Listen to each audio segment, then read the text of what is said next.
Hari ini kita akan membahas tentang mungkin topik yang lagi hangat-hangatnya terutama di minggu kemarin, yaitu tentang e-faktur versi 4.0.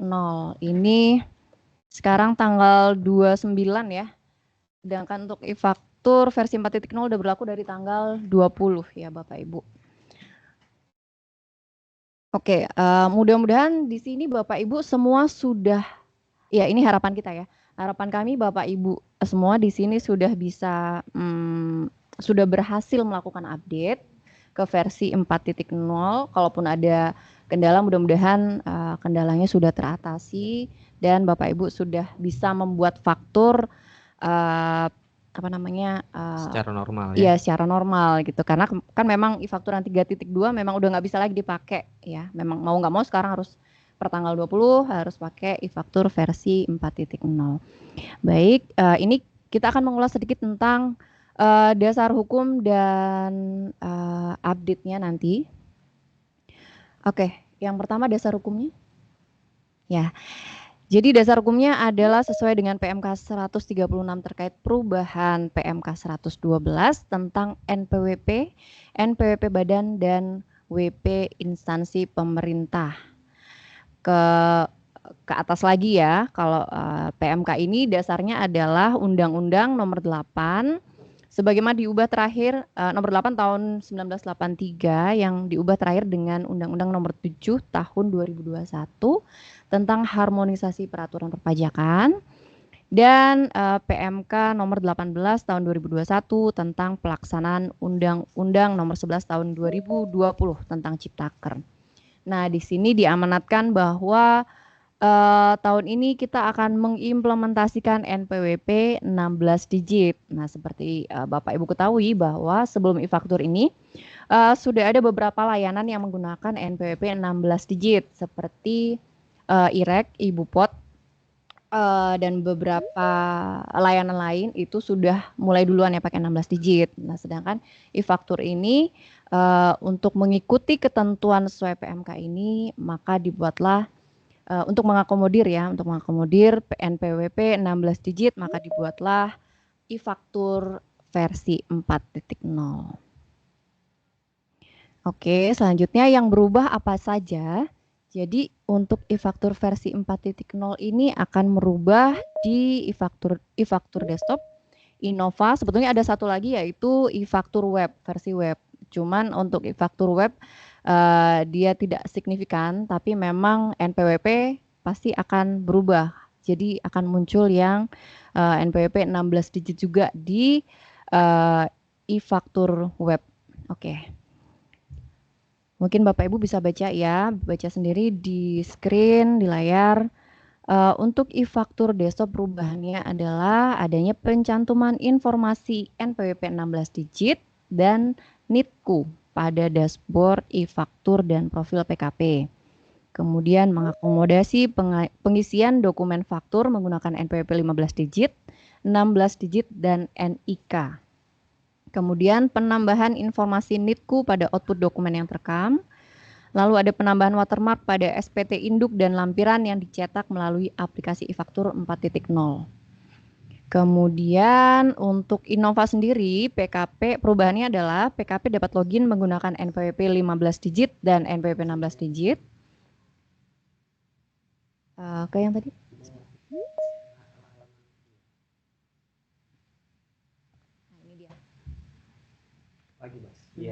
Pada menu profil user Innova terdapat tambahan informasi NPWP 16 digit dan NITKU.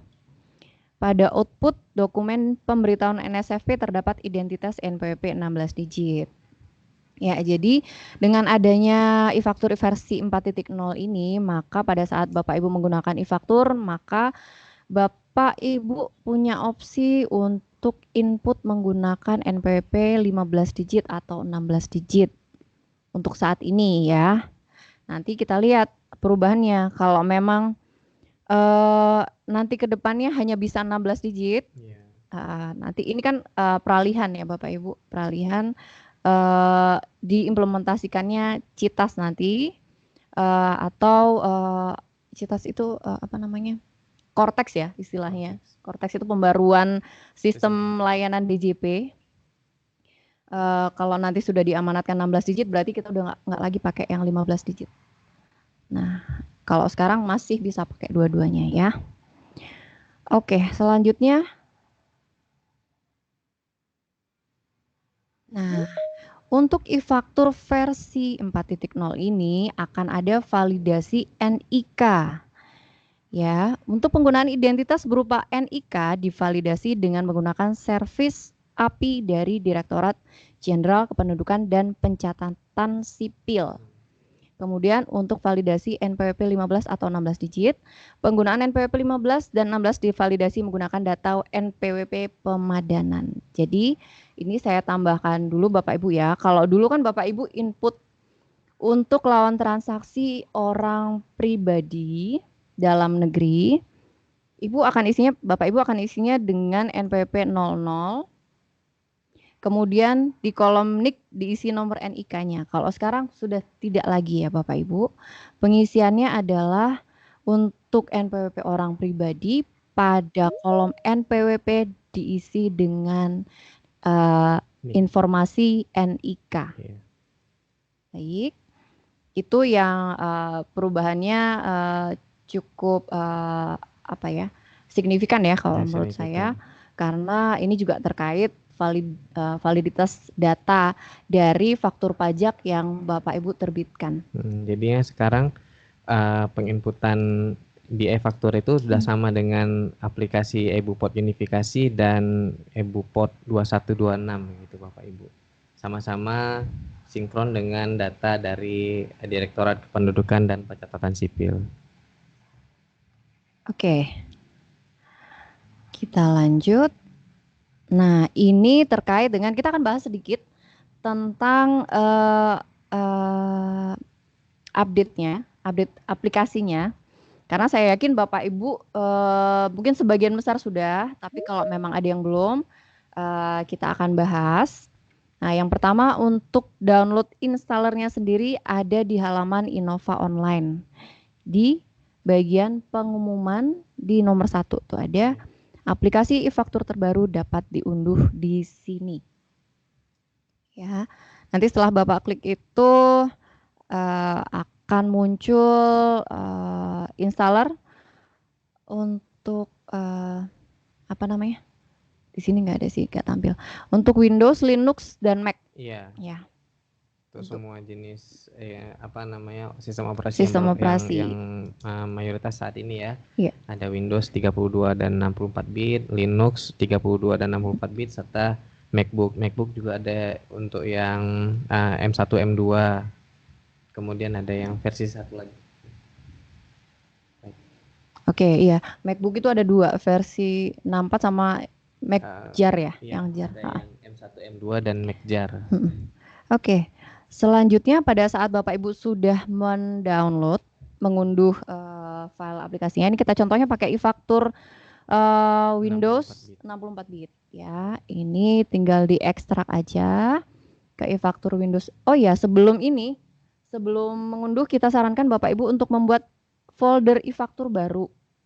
Jadi folder misalnya dinamai e-faktur 4.0. Jadi biar nggak saling menimpa sama yang aplikasi lama.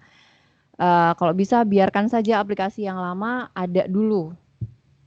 Jangan sampai ada kejadian WP kehilangan database, salah mengeksekusi petunjuk di PDF ini. Jadi akibatnya dia registrasi ulang. Kami tidak menyarankan demikian. Jadi supaya menghindari kebingungan, dipisahkan dulu Pak Bu folder e-faktur baru dengan yang lama. Sehingga nanti apapun yang kita lakukan di folder e-faktur baru itu tidak akan berpengaruh ke folder e-faktur yang lama. Ya, oke. Jadi setelah diekstrak, tadi Bapak Ibu kita ekstrak, kemudian dia akan muncul tampilan WinRAR Self-Extracting Archive. Nah, pada destination foldernya silahkan dipilih folder e-faktur 4.0 yang tadi sudah dibuat. Oke, setelah terbentuk nanti akan muncul next Mas. Nanti akan muncul, nah ini pastikan folder-folder ini ada, semua file ini ada. Ya. Tuh, jadi folder ada Java, kemudian ada e-faktur CHM, tax invoice config, itex invoice exe, itex invoice main.config, itex invoice main.exe dan seterusnya. Mau disampaikan yang itu Mbak, update patch-nya? Oh iya, sebentar. Oke. Ini aku selesaikan sampai ini dulu ya. Oke. Pada saat ini sudah ada, berarti Bapak Ibu, kalau Bapak Ibu PKP lama yang sudah pernah menggunakan, berarti kan sudah pernah registrasi ya. Nah ini ya, PKP lama berarti kan hanya update saja, tapi untuk PKP baru maka perlu registrasi. Nah, kita bahas yang PKP lama dulu ya. PKP lama, coba halaman 2. Kita udah registrasi. Iya, PKP lama. Nah, untuk PKP lama, folder e-faktur. Nah, di folder Bapak Ibu kembali ke folder e-faktur versi .2, kopikan folder DB, tinggal paste ke folder e-faktur 4.0. Nah, ini harus dipastikan di copy paste ya Bapak Ibu sebelum Bapak Ibu menjalankan aplikasi itex invoice exe. Tandanya kalau Bapak Ibu sudah berhasil copy paste adalah pada saat Bapak Ibu klik itex invoice exe, dia akan muncul pilihan database.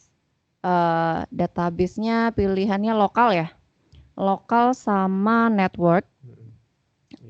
Kemudian akan muncul pilihan login. Ya, pilihannya login, username dan password. Tapi kalau yang muncul adalah register, Mas, yang tadi Mas, ke bawah. Nah, kalau yang muncul adalah menu register itex invoice, ini berarti database-nya belum di-copy atau database-nya tidak terbaca. Nah, untuk PKP lama, ini jangan dilanjutkan ya Bapak Ibu. Registernya jangan dilanjutkan karena akan mengakibatkan Bapak Ibu meriset ulang aplikasi dan kehilangan data yang selama ini sudah digunakan. Jadi artinya pada saat Bapak Ibu registrasi ini datanya akan kosong semua dan seolah-olah ulang menjadi PKP baru. Datanya yang hilang ya, bukan berarti PKP-nya jadi terhitung tanggal itu bukan. Tapi datanya akan jadi kosong. Jadi jangan dilanjutkan kalau ke menu munculnya register. Pastikan bahwa DB yang benar yang di-copy ke e-faktur ke folder e-faktur versi 4.0. Oke. Sampai di sini saya perlu informasikan bahwa mungkin ada Bapak Ibu yang sudah tahu juga bahwa ada patch terbaru untuk e-faktur versi 4.0 ini. Nah, Bapak Ibu bisa unduhnya di Innova juga, di aplikasi yang tadi tempat unduh aplikasinya. Di situ ada folder patch. Tapi folder patch ini, sebentar. Folder patch ini tujuannya adalah untuk mengakomodir pencetakan PDF banyak ya. Jadi kalau Bapak Ibu pernah coba cetak faktur, banyak gitu ya di blok banyak faktur itu, terus pada saat cetak PDF-nya nggak berhasil, nah itu berarti butuh patch-nya. Nah patch ini hanya diperlukan untuk wajib pajak yang mengunduh aplikasi sebelum tanggal 26 Juli pukul 17. Nah kalau Bapak Ibu unduhnya setelah 26 Juli jam 17, tidak perlu di-patch patch lagi. Itu ya, patch itu sudah termasuk ke dalam aplikasi installernya yang Bapak Ibu unduh. Tapi kalau unduhnya sebelum itu berarti Bapak Ibu perlu melakukan patching. Nah, patch ini mudah ya Bapak Ibu. Patch-nya Bapak Ibu tinggal ekstrak aja. Kebetulan kita nggak ada di slide-nya karena memang patch ini baru. Slide-nya lama. Jadi Bapak Ibu tinggal unduh kemudian ekstrak installer patch-nya, nanti dia akan muncul itex invoice main filenya. Setelah itu tinggal di replace saja di itex invoice main yang di folder e-faktur versi 4.0. Ya, baik. Oke, itu segitu dulu tentang patch. Mudah-mudahan Bapak Ibu paham ya. Tapi kalau misalnya ada yang kurang jelas nanti bisa ditanyakan di sesi tanya jawab. Oke, selanjutnya kita ke halaman 14, Mas. 14. Enggak 13 dulu, Mbak. 13 apa ya? Ini 13. 13 registrasi daftar baru. Bukan 13 itu ini, Mbak. 14. Ini 13.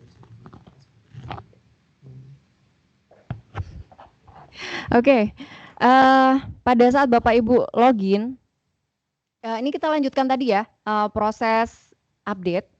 Pada saat Bapak Ibu login text invoice udah muncul menu login, kemudian username password udah masuk. Nanti di situ NPWP-nya akan muncul NPWP 15 digit di profil ya, di profil NPWP 15 digit, 16 digit dan NITKU. Tapi NPWP 16 digitnya masih strip, NITKU-nya masih strip. Artinya Bapak Ibu harus melakukan sinkronisasi profil di menu manajemen upload ya, di menu ini. Yang tampil di layar ini ada di manajemen upload. Nah, nanti Bapak Ibu silakan klik refresh atau sinkronisasi. Setelah itu isikan semua kolom yang ada di menu ini. Jadi kayak kode pos, nomor telepon, HP, jabatan itu semua harus diisi. Karena apa Bapak Ibu? Pada saat ada salah satu yang kosong, nanti pada saat Bapak Ibu akan memposting SPT di menu e-faktur desktop, di menu SPT itu akan gagal ya, gagal posting. Bapak Ibu akan tetap diarahkan kembali ke halaman ini untuk mengisi field yang masih kosong. Field yang masih kosong itu kayak kode pos mungkin nggak ngeh kalau harus diisi, isikan aja 00 atau strip. Kemudian simpan, otomatis aplikasinya akan closing kembali. Ya Bapak Ibu bisa memulai dari awal. Ya, nanti setelah disimpan, aplikasinya akan tertutup sendiri. Setelah itu Bapak Ibu tinggal masuk lagi ke aplikasi, ketik e-text invoice.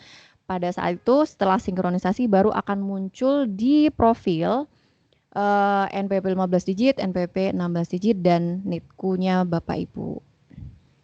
Nah, oke.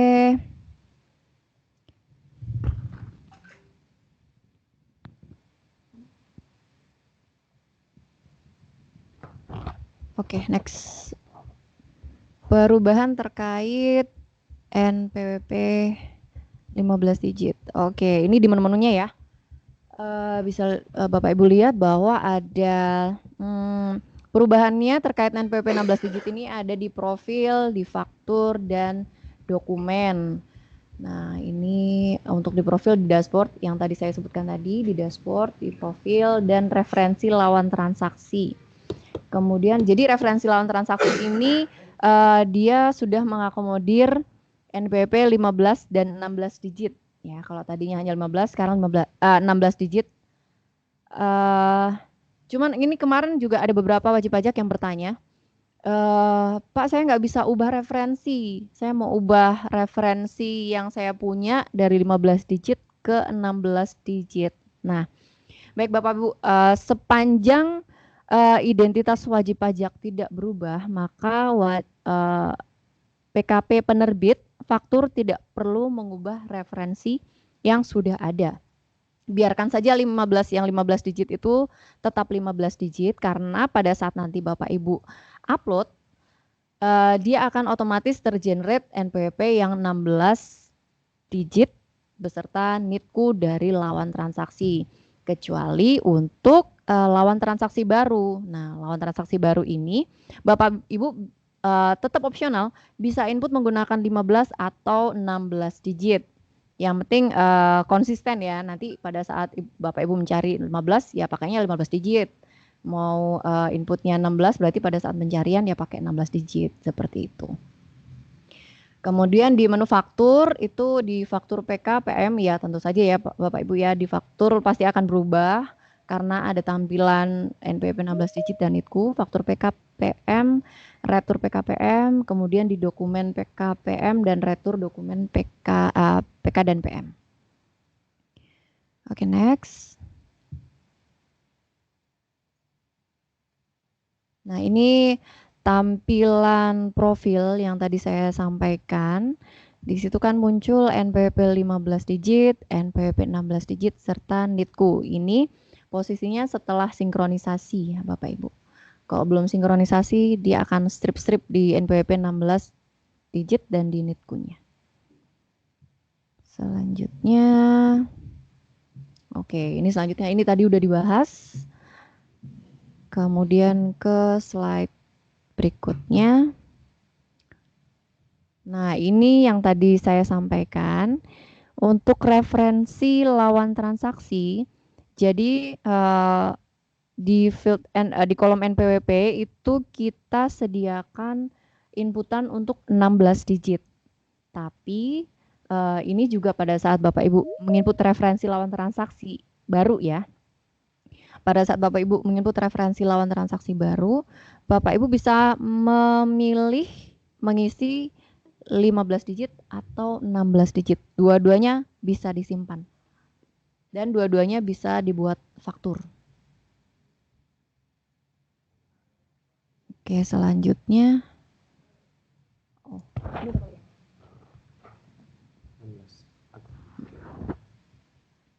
Oke, selanjutnya ini akan pembahasan mengenai faktur pajak keluaran dan pajak masukan akan dilanjutkan oleh rekan saya, Keli Kristanto. Baik, selamat pagi. Assalamualaikum warahmatullahi wabarakatuh, Bapak Ibu yang terhormat.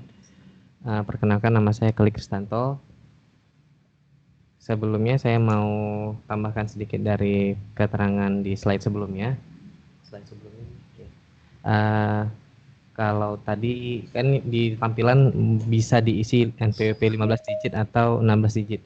Tapi saya pribadi menyarankan apabila memang lawan transaksi baru, Bapak Ibu bisa langsung mengisinya ke 16 digit saja. Harapannya supaya ketika nanti implementasinya wajib, maka Bapak Ibu tidak kerepotan lagi untuk menyesuaikan kolom ini. Satu lagi, saya mengingatkan kepada para wajib pajak untuk menginput sesuai identitas lawan transaksi dan identitas penjual, identitas Bapak Ibu, itu sesuai dengan SKT atau SPPKP. Baik itu nama, titik komanya harus diperhatikan, kemudian alamat wajib pajak juga harus diperhatikan. Hal ini sesuai dengan amanah pasal 3 Dirjen Pajak nomor 03 tahun 2022. Dilanjutin Mas. 18 dulu Mas.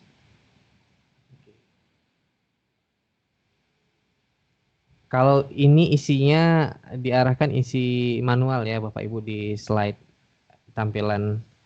Kalau isi manual maka di sini bisa diinput menggunakan field pencarian NPWP 15 atau 16 digit atau NIK.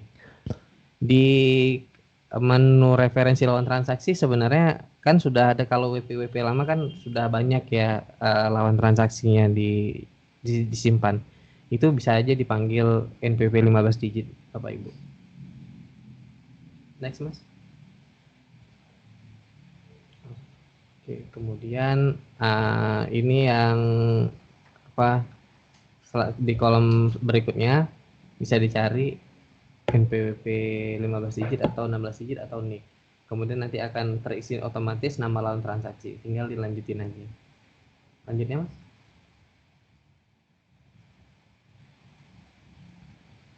Baik, ini tampilannya sama seperti desktop versi 3.2. Tidak ada yang berubah di sini. Lanjut Mas. Ya, di retur juga masih sama kolomnya. Tampilan-tampilannya itu sebenarnya hampir sama Bapak Ibu di versi 3.2 atau versi 4.0. Lanjutnya Mas. Begitu juga dengan dokumen lain pajak keluaran. Ini seperti PIB misalkan. Itu NPWP lawan transaksi juga nanti tinggal mengikuti saja. Kalau Bapak Ibu, ini yang ditampilkan adalah jika diisi manual. Beda cerita nanti kalau tinggal dipanggil melalui menu pre-populated.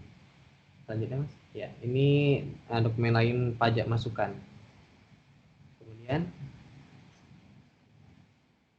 ini untuk retur dokumen lain pajak keluaran sama seperti yang sebelumnya. Balik dulu Mas. Ya. Lanjut.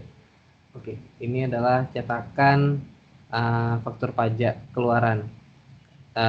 Bapak Ibu bisa perhatikan faktur pajaknya ada yang berubah. Di kolom penjual, di situ ada nama, alamat, NPWP. Nah, NPWP-nya itu ada 2 identitas. Yang pertama 15 digit dan 16 digit. Kemudian ada identitas NITKU, nomor induk tempat kegiatan usaha. Berikutnya di kolom identitas pembeli juga sama, ada NPWP 15 digit dan 16 digit, kemudian ada NITKU. Selebihnya sama, deskripsi barang atau keterangan barang BKP atau JKP yang dijual, harga jual, potongan harga, uang muka, DPP, dan total PPN dan PPNBM. Kemudian masih berlaku barcode sama seperti 3.2. Lanjut, Mas. Nah, di sini di cetakan e-faktur yang tertampil adalah jika lawan transaksinya itu dia punya NPWP, tapi yang bersangkutan,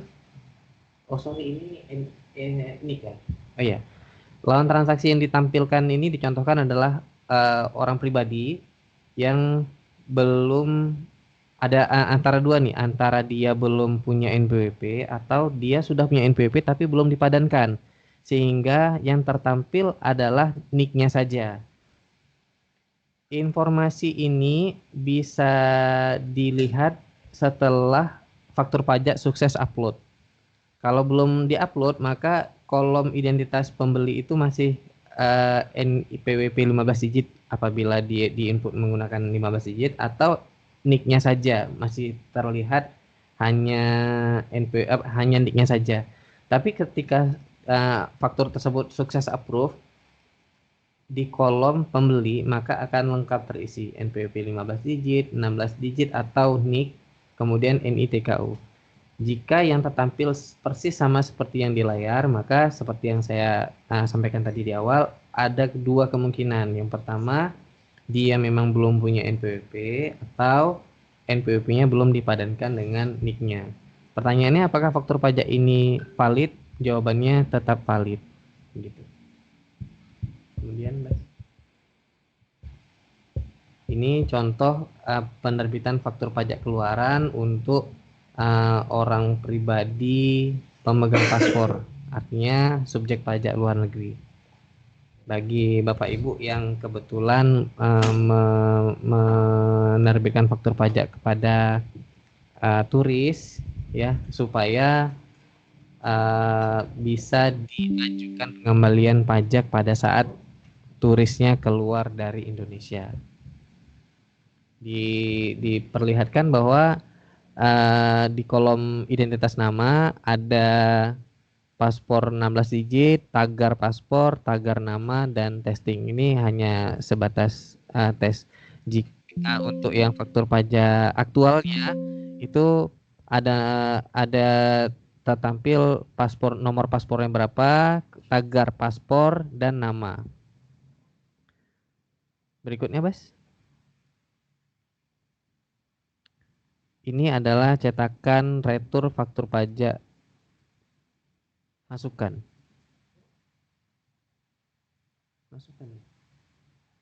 Oh iya, faktur pajak masukan. Sebenarnya faktur pajak retur atau pembatalan itu dokumennya tidak diatur di peraturan Dirjen Pajak ya, Bapak Ibu. Ini hanya difasilitasi oleh e-faktur desktop. Apabila Bapak Ibu dalam aktualnya, dalam bisnis yang sebenar-benarnya, biasanya antara kedua belah pihak itu telah ada dokumen tersendiri dan itu tidak diatur. Cuma kalau mau menggunakan cetakan dari desktop, kami fasilitasi seperti contoh di layar. Berikutnya, Mas. Ya, ini ada yang harus diperhatikan ya. Yang pertama, apabila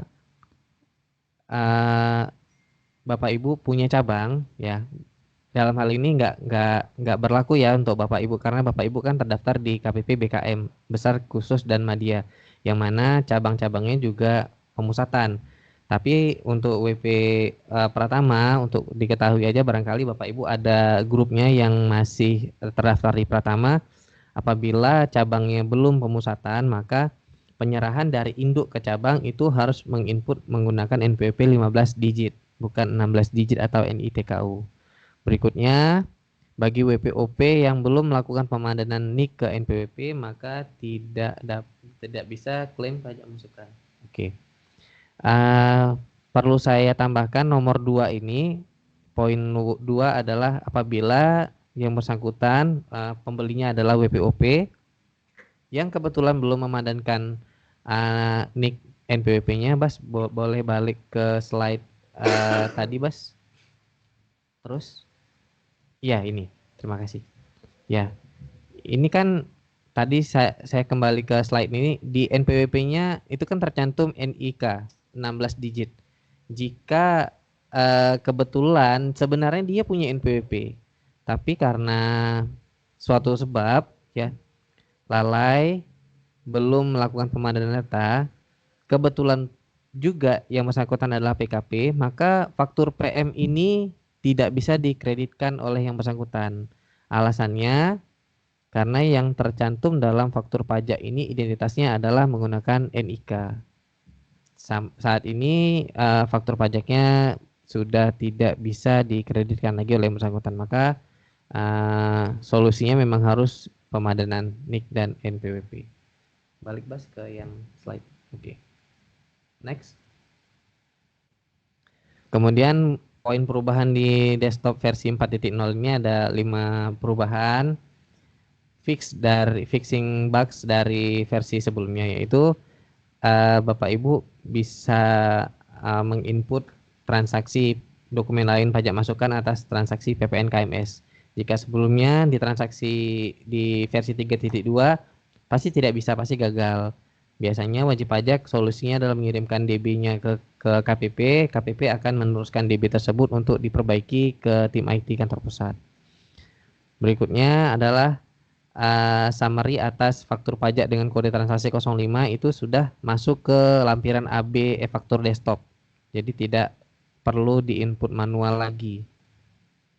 Sama seperti faktur 02, 03, 07 dan 08. 05 ini ketinggalan. Jadi dia karena penerapannya dalam pertengahan tahun, jadi harus diinput manual oleh PKP. Di versi 4.0 ini, hal ini faktur 05 sudah diakomodir secara langsung untuk masuk ke lampiran AB.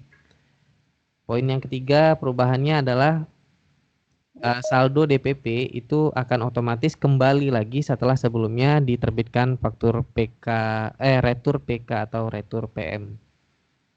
Baik dibatalkan atau dihapus. Poin fixing bugs berikutnya adalah referensi barang dan jasa khususnya pada kolom harga jual atau jasa yang sudah termasuk PPN menjadi 11%. Kemudian yang kelima, yang terakhir adalah tarif PPN pada retur faktur itu sudah disesuaikan menjadi 11%, karena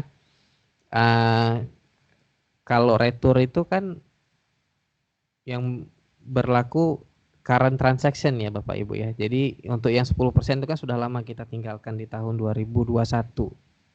Ya, 2022 ya. April ya. Ya. Itu kan dalam aktual transaction kan udah nggak ada lagi yang diretur ya, karena transaksinya sudah lampau ya. Kalau yang sekarang apabila terjadi retur, maka tarifnya sudah disesuaikan menjadi 11%.